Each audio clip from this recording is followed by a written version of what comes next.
Tu veux entendre un truc fou? Ton cerveau souffre 2 fois plus si tu perds 100 euros que si tu en gagnais 100. 2 fois plus. Ça veut dire que notre cerveau est programmé pour avoir beaucoup plus peur de perdre que de plaisir à gagner. Et ça, c'est pas juste une question d'émotion, c'est un mécanisme psychologique profond. Et il va diriger des centaines de décisions sans même que tu t'en rendes compte. Et si tu ne le comprends pas, tu vas continuer à faire de mauvais choix avec ton argent. Alors aujourd'hui, ce que je vais te proposer dans cette vidéo, c'est de rentrer dans ton cerveau financier. Mais surtout et par-dessus tout, tu vas enfin comprendre pourquoi tu n'oses pas investir, pourquoi tu restes bloqué ou même pourquoi tu stagnes. Et c'est pas que tu n'en es pas capable parce que tout le monde peut le faire, c'est simplement que ton cerveau va te jouer des tours. Ce mécanisme en particulier, on l'appelle l'aversion à la perte. L'aversion à la perte, c'est un phénomène psychologique. Un phénomène où la douleur de perdre est psychologiquement beaucoup plus forte que le plaisir de gagner. Ça a été prouvé par 2 chercheurs, Daniel Kahneman et Amos Tversky. 2 chercheurs qui ont complètement révolutionné notre compréhension du comportement humain. Ils ont démontré que pour compenser une perte de 100 euros, il fallait au minimum gagner 200 voire 250 euros. Et ça, en l'occurrence, ça crée des comportements complètement irrationnels, voire même des décisions de fuite ou d'évitement. Et ici, on n'agit plus avec la logique, on va simplement agir avec la peur. Alors pourquoi est-ce qu'on fonctionne comme ça? C'est juste une histoire de survie. Je vais rentrer un peu plus dans les détails. Alors imagine-toi à l'époque préhistorique. T'as ramassé des baies, t'as trouvé un abri, t'as fait un feu. Et si tu perds soit ton feu ou alors ta nourriture ou même les deux, ta survie elle est clairement en danger. Alors ton cerveau depuis cette époque il a intégré un truc, si tu perds, tu risques de mourir. Et il s'est mis en mode mieux vaut éviter une perte que d'aller chercher un gain. Et ce réflexe a sauvé la vie aux êtres humains pendant des millénaires. Mais aujourd'hui ça a complètement changé, tu l'auras compris, on va pas jouer notre vie sur une décision financière. Mais pourtant c'est comme un réflexe, un logiciel qui est resté bien ancré dans notre cerveau. Voyons maintenant ensemble la boucle émotionnelle. Alors la boucle émotionnelle qui t'empêche de prendre des décisions ou qui va même te paralyser, c'est important de la comprendre. Alors quand tu es confronté à une décision où tu risques de perdre un investissement, une opportunité, une dépense imprévue, ton cerveau, lui, va lancer un signal d'alarme émotionnel. Et à ce moment précis, tu vas ressentir du stress, de la peur ou même parfois un rejet physique. Le résultat ici, c'est que tu restes dans la même position, que tu vas procrastiner. Et peut-être que c'est dans ton vocabulaire actuel, tu vas attendre de voir. Et pendant ce temps-là, tu vas laisser passer des occasions et souvent, malheureusement, tu perds encore plus à cause de cette peur. Alors voyons maintenant ensemble des exemples concrets dans la vie réelle. Alors tu connais peut-être ça, tu n'investis pas parce que tu as peur de tout perdre. C'est l'exemple numéro 1, surtout si tu t'intéresses à la bourse parce que tu as toujours entendu dire que la bourse c'est très risqué, qu'on risquait de tout perdre,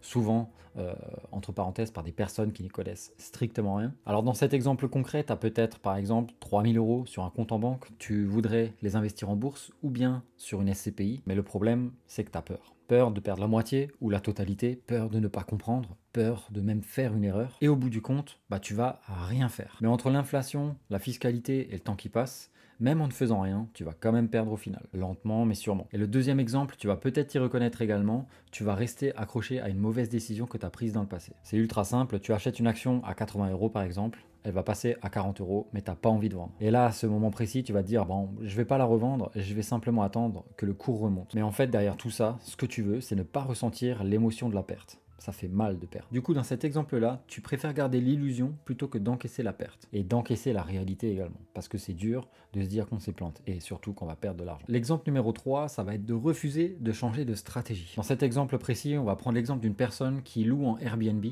Les résultats chutent, les locations diminuent, le chiffre d'affaires baisse. Mais la personne-là va s'obstiner. Elle va quand même continuer sur la même stratégie du Airbnb alors que tout montre l'inverse. Et dans ce cas précis, cette personne-là ne veut pas reconnaître que sa stratégie ne fonctionne plus. Elle n'a pas trop de capacité à s'adapter, à rebondir, à être résilient et à changer sa stratégie, changer son fusil d'épaule. Il y a aussi un autre exemple, l'exemple numéro 4, c'est les abonnements ou les faux engagements. Par exemple, tu t'es inscrit à la salle de sport, ça te coûte 50, 100 euros par mois. Tu n'y retournes plus parce que tu n'as pas le temps. La vie reprend le dessus, tu as tes propres habitudes, mais tu n'as pas le temps pour aller t'entraîner. Mais tu refuses de résilier l'abonnement parce que sinon tu vas te dire que tu as perdu cet argent. Résilier, c'est accepter que tu as perdu. Alors on va aussi prendre l'exemple du marketing, tant qu'on y est. Tu auras sûrement déjà vu ces inscriptions quelque part sur des panneaux publicitaires en ligne, dans les annonces, voilà, sur les pubs, sur les réseaux sociaux. Plus que 3 places disponibles, plus que 24 heures et les portes ferment. Vite, dépêche-toi de réserver ou dépêche-toi d'acheter parce que tu risques de rater ta chance. Et ces messages précis dans cet exemple ne vont pas parler à ta raison, mais ils vont parler à ta peur de perdre. Et le but de ces messages dans cet exemple précis, c'est de ne pas te faire réfléchir, c'est de te faire passer à l'action, de te faire agir. Dans cet exemple précis, elles vont te permettre d'éviter une douleur. Alors je t'invite la prochaine fois que tu vas voir une publicité, si ce genre de message s'y affiche, si tu pourras remarquer, Tu es peut-être en train de suivre un webinaire en ligne, il ne reste plus que 3 places, il ne reste plus que 48 heures avant de réserver la place, avant que les portes ferment. Tu l'auras compris, ces personnes-là veulent te faire agir rapidement. Elles ne vont pas forcément t'apporter du bonheur, mais elles vont vouloir te faire éviter une perte. Et ça, c'est beaucoup plus puissant. Alors c'est sûr, tous ces comportements-là, sur le long terme additionnés, ça va avoir une incidence financière. Alors tu vas me dire, quelles sont les conséquences financières, surtout à long terme? Parce que dans l'instant, tu vas peut-être pas t'en apercevoir beaucoup, mais sur le long terme, ça va faire une énorme différence. On va voir ça ensemble. Alors à court terme, éviter une perte, ça peut sembler sécurisant, on est d'accord? Mais reprends le même truc sur 10, 20 ou 30 ans. Ça va te coûter une fortune. Et ce biais, la version à la perte, va t'empêcher de saisir des opportunités, changer de cap quand c'est nécessaire, construire de la richesse avec régularité, ou même apprendre de tes erreurs et surtout les corriger. Alors tu vas stagner, développer des comportements défensifs, mais surtout et au-delà de tout, tu vas faire passer la sécurité avant la stratégie. Et ça, c'est une erreur. La stratégie, tu as sûrement déjà entendu cette expression, trust the process. Ça veut dire fais confiance au processus. Et souvent, quand tu as développé une stratégie, que tu es en train de la mettre en place, tu te remets en question. En tout cas, moi, ça m'arrive. J'imagine que toi aussi, tu me diras dans les commentaires. Mais tu remets ta stratégie en question. Et là, tu te reconditionnes comme ça a été dans le passé. Tu vas te demander, est-ce que ça vaut le coup? En fait, qu'est-ce que je risque de perdre? Et là, il y a tout qui se chamboule dans ton esprit. Et au final, tu vas rien faire, tu vas stagner ou tu vas même pas prendre de décision. Ou voire même pire, tu vas arrêter d'utiliser ta stratégie et l'annuler complètement. Mais du coup, le fait de faire ça, ça va te laisser énormément d'argent sur la table parce qu'il y a cette aversion, ce biais cognitif d'aversion à la perte qui va reprendre le dessus et qui va comme te paralyser en fait. Alors maintenant que tu connais un peu les principes de l'aversion à la perte, qu'est-ce que tu risques et combien ça te coûte surtout, on va voir ensemble 5 étapes pour que tu puisses reprendre le contrôle. Alors surtout l'étape primordiale, la première, c'est d'identifier quand ce biais cognitif arrive. Dès le moment où tu vas prendre conscience que ce biais est en train de revenir, pose-toi cette question. Est-ce que j'ai peur de perdre? Ou alors, est-ce que je développe un vrai raisonnement? Un raisonnement qui va me permettre de prendre les bonnes décisions? Ou alors, est-ce que c'est juste mon cerveau qui me joue des siennes? L'étape numéro 2, c'est de prendre du recul dans le temps. Imagine-toi simplement cette même décision sur 10 ans. Si j'investis 100 € par mois, qu'est-ce que je risque vraiment de perdre dans 10 ans? Numéro 3, écris noir sur blanc les risques et les gains. Tu vas prendre un bout de papier tout simplement, tu vas le scinder en deux, tu vas faire 2 colonnes, ce que je peux gagner, qu'est-ce que je risque de perdre. Et souvent, tu verras qu'en utilisant cette petite technique, tu vas te rendre compte qu'en fait les chiffres vont te rassurer. Ensuite, numéro 4, ça va être d'automatiser tes décisions financières. Investissement programmé, budget automatique, règles fixes. Petit rappel ici, moins tu fais appel à tes émotions et plus tu auras de chances d'éviter ce biais. Donc si tu investis en bourse par exemple sur un ETF, S&P 500, MSCI World, tu programmes tes investissements en automatique. Comme ça, tu n'as plus besoin d'y penser.